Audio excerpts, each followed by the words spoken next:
apóstol Pablo a la iglesia de Roma, en el capítulo 12, verso 3. Digo pues por la gracia que me es dada a cada cual que está entre vosotros, que no tenga más alto concepto de sí que el que debe tener, sino que piense de sí con cordura, conforme a la medida de fe que Dios repartió a cada uno. La realidad es que muchas veces vamos por la vida arrastrando muchos complejos. Un día llegamos a conocer a Jesucristo. Él nos cambia, nos transforma, nos hace nuevas criaturas, pero aún así seguimos con problemas en nuestras personalidades que Dios va sanando, heridas, defectos, y nos va conformando a la imagen de Jesucristo. Uno de esos problemas es el complejo de inferioridad. Si analizamos este versículo 3 del capítulo 12, podemos decir que en realidad nos enseña a tener un concepto de nosotros adecuado. Y ese concepto no es creernos superiores a otros, pero tampoco somos inferiores. Dice la palabra, nadie tenga más alto concepto. Esto es una estocada para el orgullo, pero dice que el que debe tener, debemos tener un concepto adecuado de nosotros, de nuestro valor, y aclaro, no por nosotros mismos. El valor que tenemos viene como resultado de nuestra relación con Dios. Número uno, no estamos en este mundo de casualidad, no somos un accidente. Llegamos aquí porque Dios nos creó, nos puso, tiene un plan para nuestra vida. Y en segundo lugar, porque le conocimos a través del Evangelio. Es nuestro Creador y es nuestro Salvador. Y al considerar lo que Jesucristo hizo por nosotros, al considerar lo que dice la Biblia, que Dios no escatimó ni a su propio Hijo, o sea, valemos para Dios. Nuestra valía no es en base a lo que otros puedan pensar de nosotros, ni tampoco a lo que nosotros creamos que somos, sino lo que somos para Dios. Oremos. Padre, gracias por tu bendita palabra. Gracias porque en ella encontramos luz en el camino. Gracias porque tú nos revelas tu voluntad. Danos ahora un corazón humilde para obedecerla, Señor. Danos la luz de tu Espíritu para entenderla. En el nombre de Cristo. Amén. Bueno, aquí Pablo habla por la gracia que le ha sido dada, dice él, como apóstol del Señor Jesucristo. Y menciona, como ya dijimos, dos pensamientos equivocados. Primero, no hay nada en el Evangelio que pueda alentar a tener un complejo de superioridad. Dice, no tenga más alto concepto de sí. O sea, nunca deberíamos tener ideas exageradas de nuestra persona. No debemos considerarnos superiores a otros en ninguna manera. Segundo, dice, no tenga más alto concepto de sí que el que debe tener. Es más, aquí dice, sino que piense de sí con cordura, o sea, ejerza sano juicio para reconocer que nosotros mismos no valemos nada. O sea, no es una cualidad, no es una virtud que haya en nosotros lo que nos da valor. Es lo que somos para Dios. Él nos creó y Él nos salvó. Y dice la palabra, más alto concepto de sí que el que debe tener. Y quiero hablar específicamente del complejo de inferioridad. Si malo es creernos superiores a otros, malo es tirarnos por el suelo considerándonos que somos inferiores a otros. Y quiero hacer algunas observaciones. En primer lugar, los sentimientos de inferioridad no están necesariamente relacionados con la inteligencia. Se han realizado estudios de la conducta humana en cuanto al tema de la inteligencia. A menudo, las personas que son sumamente inteligentes, que pueden llegar a tener un coeficiente de inteligencia de 130 o más, sufren más sentimientos de inferioridad que los que están por debajo de este número. De hecho, en los experimentos, tales individuos sufrieron más que otros. Y los que tuvieron un coeficiente de inteligencia relativamente bajo tenían pocos problemas relacionados con sentimientos de inferioridad. O sea, esto no tiene nada que ver con la inteligencia. En segundo lugar, es algo que no siempre se nota en la superficie. Las personas generalmente lo enmascaran de muchas maneras. Saben cómo ocultarlo. Una cubierta común consiste en adoptar el tipo de personalidad que frecuentemente llamamos complejo de superioridad. Y uno dice, ¿pero cómo es posible? Bueno, a veces sucede que la persona que está envuelta en esto, lo que tiene en su corazón es una gran inseguridad. Y en realidad manifiesta un estilo orgulloso y arrogante porque en su interior se cree inferior a otros. Este tipo de personas que siempre parecen estar por encima de las cosas. Estas personas frecuentemente tienen imágenes inferiores de sí mismas que no se pueden ver. Por ejemplo, otro tipo de máscara que se usa es la burla, el sarcasmo. Personas que constantemente están burlándose de otros. Un proceso sarcástico a menudo no es otra cosa que una cubierta o una compensación para un complejo de inferioridad. Hay muchas maneras. La realidad es que no se puede detectar en la superficie, pero allí está, arraigada en el alma, con Dios como testigo. Ahora, ¿qué nos enseña la Biblia? ¿Qué dice la palabra de Dios? ¿Cuál es el concepto bíblico que debemos tener de nuestra propia persona? Si dice que no debemos creernos superiores, pero tampoco inferiores, ¿qué nos dice la palabra? Como dije, todo comienza con Dios, en ir a Él, en conocerle, en tener una relación personal con Él, ver lo que valemos cuando Él nos puso en este mundo y nos salvó. ¿Qué piensa Dios de nosotros? Bueno, en Mateo capítulo 6, verso 26, aparecen los discernimientos de Jesús. La palabra nos dice en Mateo 6, 26, mirad las aves del cielo que no siembran ni ciegan ni recogen en granero, y vuestro Padre Celestial las alimenta. Aquí el Señor está enseñando acerca de los afanes de la vida, pero también hay otras verdades en Él. Aquí se enseña que Dios cuida y sostiene a un pajarillo en el firmamento. No valemos nosotros mucho más que ese pajarillo. Sigamos leyendo. Verso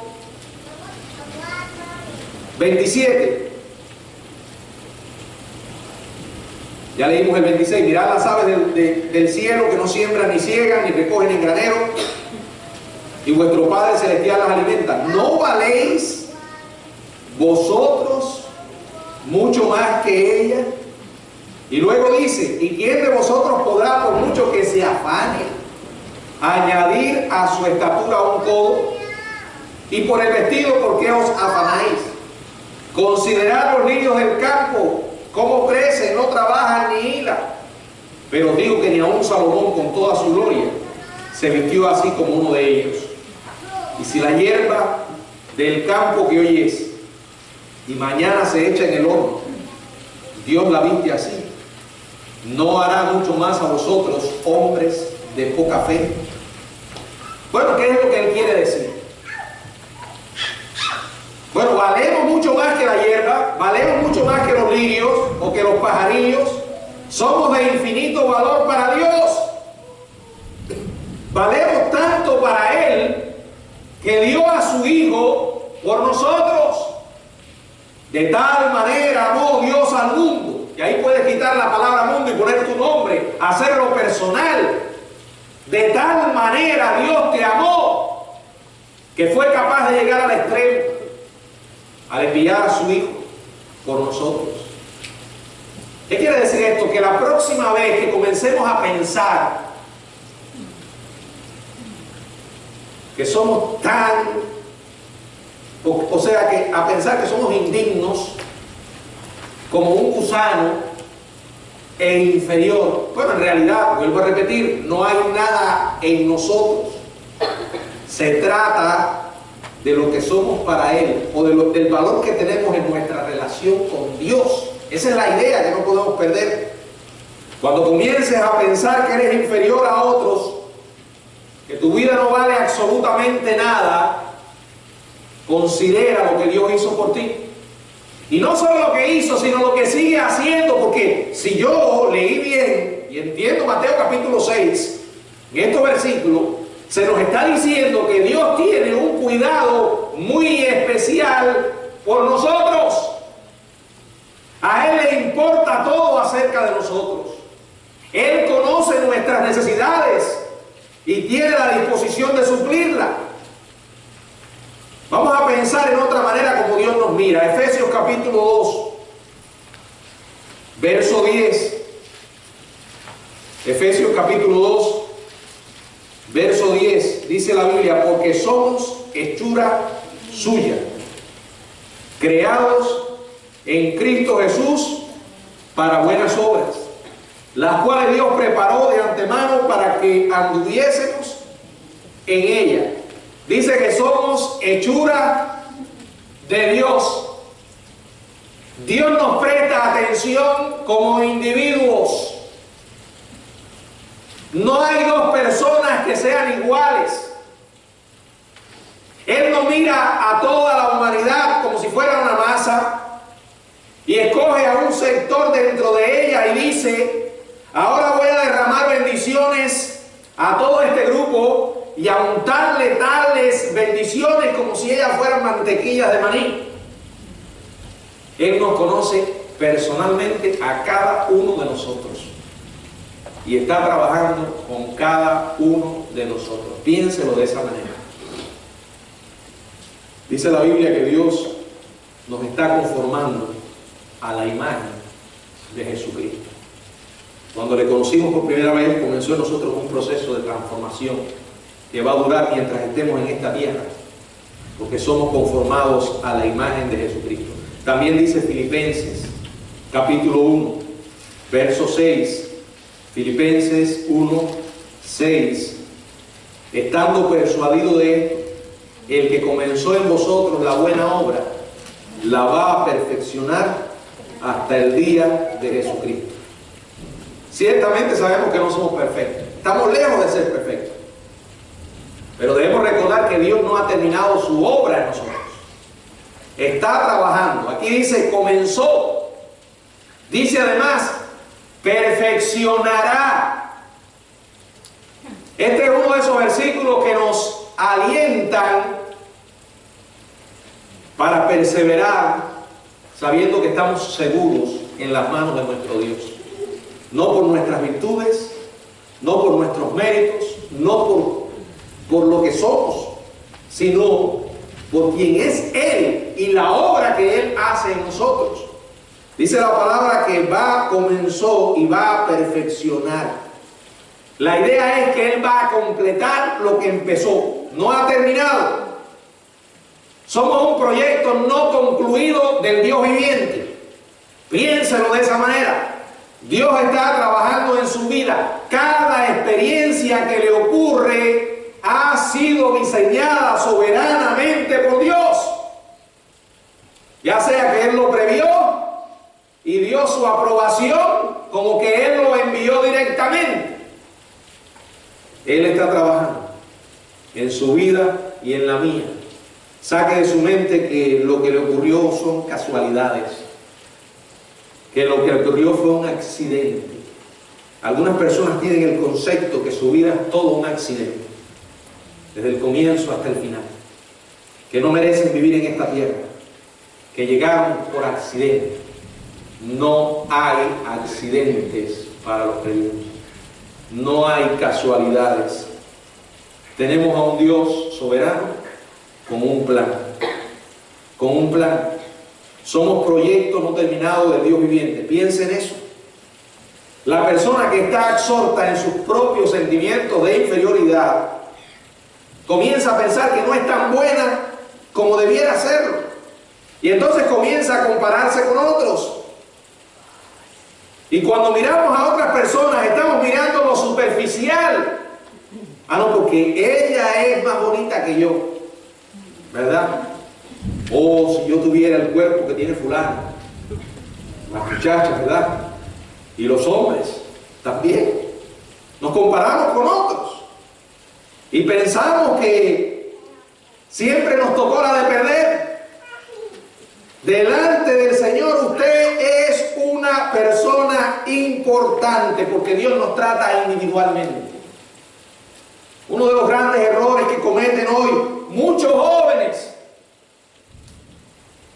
es estimar su valor en base a lo que piensen otros. Sobre todo eso se vive en la etapa de la adolescencia. Para un adolescente es sumamente importante encajar en el grupo, ser considerado bienvenido ante sus compañeros. Y entonces son capaces de hacer lo que tengan que hacer para poder agradar. Y a veces son capaces de tomar decisiones muy necias que dejan consecuencias para siempre.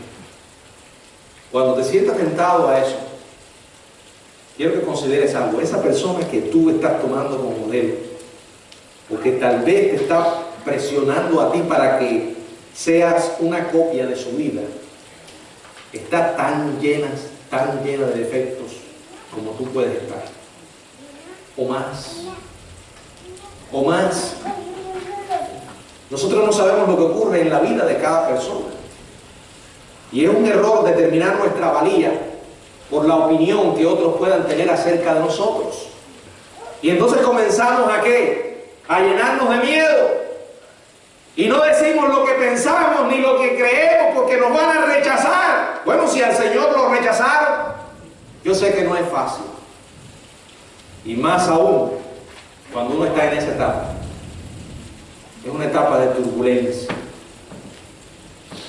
pero puede ayudar mucho recordar que hay una persona para la que siempre somos importantes, y es el Señor. Tan importante que envió a su Hijo a morir por mí. Bueno, nosotros los padres tenemos que ser clave en esto y enseñarle a nuestros hijos que les amamos incondicionalmente. Tenemos que asegurarles que nuestro amor es incondicional y que ellos son importantes para nosotros, no por lo que hagan o dejen de hacer, sino porque le amamos como persona. Es más, antes que llegaran al mundo ya le amábamos. Que pueden mañana tomar decisiones equivocadas, eso no va a cambiar, ni debe cambiar en lo más mínimo el amor que tenemos por ellos, porque el amor es incondicional. ¿Significa eso que yo voy a aprobar lo malo que hagan? No. Significa que no le voy a dejar de amar. Significa lo que enseña la parábola del hijo pródigo. El hijo tomó la necia decisión de irse de su hogar y vivir perdidamente. Pero su padre siguió amándolo y siguió esperando todos los días su regreso. El hijo llegó arrepentido. ¿Saben por qué llegó arrepentido? Primero, tuvo una gran necesidad. Y en segundo lugar, él siempre supo que su hogar era un lugar a donde él podía regresar, porque su padre le seguiría amando. Así es el amor de Dios.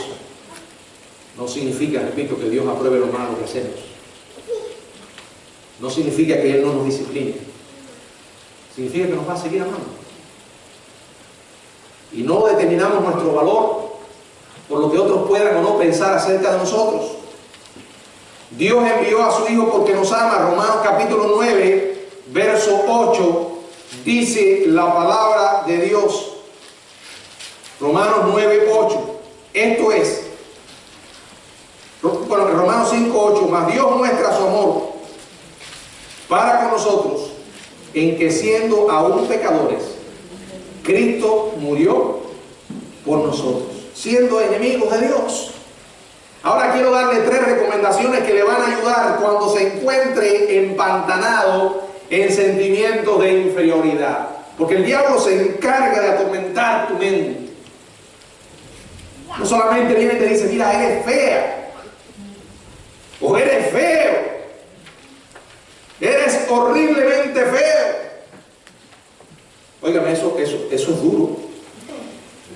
Y los muchachos son despiadados. Los muchachos son despiadados. Los adolescentes son crueles. Yo no creo que haya alguno aquí que pueda decir, yo pasé por la adolescencia y escapé.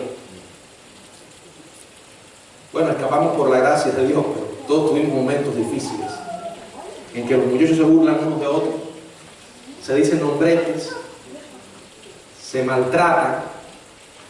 Es tremendo. Y a veces hasta los mismos profesores. Pues yo creo que he contado otras veces aquí, yo a veces le digo a mis hijos, ustedes han tenido privilegios que yo como padre no he tenido. Por ejemplo, ustedes se pueden parar frente a un espejo y sonreír porque sus padres se preocuparon de que ustedes pudieran tener una hermosa dentadura. Eso no fue gratis, costó y bastante caro. Pero yo les digo, yo no tuve esa oportunidad. Y siempre estuve batallando en mi vida. Cada vez que me reía, veía mis dientes disparejos. Y recuerdo que estando en la escuela había un profesor. Y mire, todavía hago el cuento. ¿Qué quiere decir eso? Que eso se me impregnó en la mente, que hasta hoy me acuerdo. Y aquel profesor me miró una vez y me dijo, oye, claro, yo era un niño, un jovencito, inocente, indefenso. Si hubiera tenido la experiencia que tengo ahora, lo hubiera contestado, ¿no? Pero me dijo, oye, ¿sabes que tú tienes unos dientes muy buenos para pelar coco?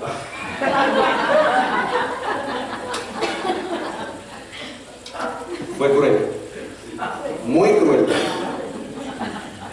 Qué bueno cuando uno llega a conocer al Señor Jesucristo y comienza a pensar, Dios me hizo así y debo darle gracias. Mire, considere estos pensamientos. Número 1, entienda que usted fue prescrito antes de su nacimiento. ¿Qué dice el Salmo 139? Salmo 139. Dice la palabra de Dios allí en el verso 13 al 16. Porque tú formaste mis entrañas. Tú me hiciste en el vientre de mi madre. ¿De quién está hablando? De Dios. Te alabaré, porque formidables, maravillosas son tus obras. Estoy maravillado y mi alma lo sabe muy bien. No fue encubierto de ti mi cuerpo, bien que en oculto fui formado y entretejido en lo más profundo de la tierra. Mi embrión vieron tus ojos y en tu libro estaban escritas todas aquellas cosas que fueron luego formadas sin faltar una de ellas.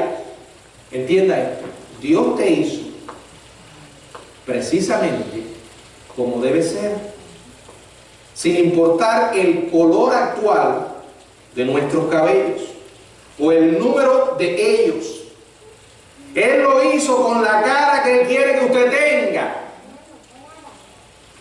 Si Él lo hizo a usted de 2.40 metros de altura, Él quiere que usted sea de 2.40 metros de altura. Si lo hizo de 1.27 metros de altura, quiere que usted sea de 1.27 metros de altura. Pero la gente no está conforme con esto y vive constantemente insatisfecha, porque la sociedad y el mismo diablo trabajan para esto. ¿Qué es sino muchos de los comerciales que hoy en día pasan por la televisión? Crear inconformidad en la gente. Usted mira personas que parecen físicamente perfectas y entonces comienza, bueno, ¿y por qué yo no puedo ser como ella o él? Bueno, yo no digo que uno no se dé una ayudadita. El problema está cuando usted se afana y usted ve a esas personas que no salen del quirófano, ¿verdad? Haciéndose operaciones, cayendo en la trampa del diablo. Dios te diseñó de manera perfecta. Él no comete errores. Para Él tú eres importante, tal como Él te hizo. Piénsalo siempre. Segundo, niéguese a compararse con otros. Esa es la más difícil de las tres. Pero si queremos dominar cualquier complejo de inferioridad, tenemos que dejar de compararnos con otros, porque siempre vamos a salir perdiendo. Idealizamos a las personas y en realidad son tan seres humanos como nosotros o tienen situaciones peores que las nuestras. Y fíjense, no nos comparamos con alguien que está peor. Siempre nos comparamos con alguien que consideramos que está mejor que nosotros, ¿verdad? Y siempre salimos perdiendo. ¿Por qué no dejamos de mirar a los demás? No debes aceptar que otro establezca tu valía, ni te obligue a andar por un camino que no quieres andar. Aprende a decir lo que piensas, aunque seas el único. Aprende a decir que no cuando otros dicen que sí, y a decir que sí cuando otros dicen que no. Siempre recuerda que Dios te ama, y si fuiste bendecido con tener padres que también te aman, puedes regresar a tu hogar tranquilo y considerar que allí están las personas más importantes en tu vida, para quienes eres especial. Tercero, responde correctamente a tus puntos débiles. ¿Y quién no tiene un punto débil? Todos. Responde correctamente a aquellas cosas que piensas que son defectos, marcas o fallas, ¿verdad? Si puede, trate de cambiarlas. Si no puede, habla con Dios respecto a ellas, como lo hizo Pablo. Considere que esa marca o ese defecto no es una cruz que tienes que soportar. Míralo de esta manera, míralo como una señal que Dios puso en tu vida. En resumen, entiende que tú fuiste prescrito antes de tu nacimiento. Segundo, niéguese a compararse con otros. Y en tercer lugar, responde correctamente a tus puntos débiles. Y en este tercer aspecto voy a ilustrar esto un poco mejor con una historia. Un gran escritor y pastor cuenta en uno de sus libros lo siguiente. Dice, un amigo mío que se graduó conmigo en el mismo seminario tiene una cicatriz brillante, una marca de nacimiento a través de un lado de la cara. Es como la cicatriz de una quemadura. Se extiende de una manera obvia y no atractiva desde su frente a través de la nariz, cubre gran parte de la boca y le llega hasta el cuello. Hasta donde yo puedo decir, este hombre no tiene absolutamente ningún complejo de inferioridad. Para decir lo menos posible, eso es raro. Un día saqué todo el valor que pude para preguntarle cómo era posible que él pudiera tener tanta firmeza sobre sus pies y confiar en que Dios lo usara sin preocuparse aparentemente por su apariencia. Me miró a los ojos y me dijo: eso se lo debo a mi padre. Me respondió. Hasta donde yo recuerdo, siguió él contándole, mi padre me enseñó que esa parte de mi cara fue aquella en que un ángel tuvo que haberme besado antes de que yo naciera. Él me decía: hijo, esa marca es para papá, para que yo pueda saber que tú eres hijo mío. Tú fuiste marcado por Dios solo para recordarme que eres mi hijo. A través de todos mis años de crecimiento, mi padre me recordaba constantemente: tú eres la persona más importante y especial de la tierra. A decir la verdad, me dijo él, llegué al punto, dice él, de sentir compasión por las personas que no tenían marcas de nacimiento en los lados de sus caras. Hermanos, hasta que no aprendamos a darle gracias a Dios por nuestras fallas, por las cicatrices que hay en nuestras vidas, nunca vamos a dominar esto. Viene usted arrastrando ese problema. Miras atrás y puedes ver una cadena de decisiones equivocadas que has tomado porque te has pasado la vida pensando en lo que otros puedan pensar de ti. Si eres una persona así, vas a ser una persona insegura. Pero si miras a Dios y considera lo que ya Él dice en su palabra acerca de tu vida, podrás vivir en medio de cualquier circunstancia con una absoluta seguridad. Nadie podrá moverte, porque sabes quién eres y cuán importante eres para Dios. Si ese es tu problema, yo quiero invitarte a que hables con Él y seas absolutamente sincero. Le digas al Señor todas aquellas cosas que te preocupan y te acomplejan. Se las cuentes y el Señor va a renovar tu vida y te va a recordar estas verdades que has escuchado para que puedas marchar por la vida libre, recordando que Él te ama tanto que hizo lo más grande que cualquier persona podría hacer por nosotros. Él dio a su Hijo por nosotros, nos amó tanto y nos sigue amando. Si no escatimó con Él, si no escatimó a su propio Hijo, dice la palabra, ¿cómo nos dará también con Él todas las cosas? No caigas en la vanidad de pensar que vales por tu apariencia. La apariencia física cambia, se deteriora, pero nuestro carácter cae. Y para Dios valemos. Que el Señor nos bendiga.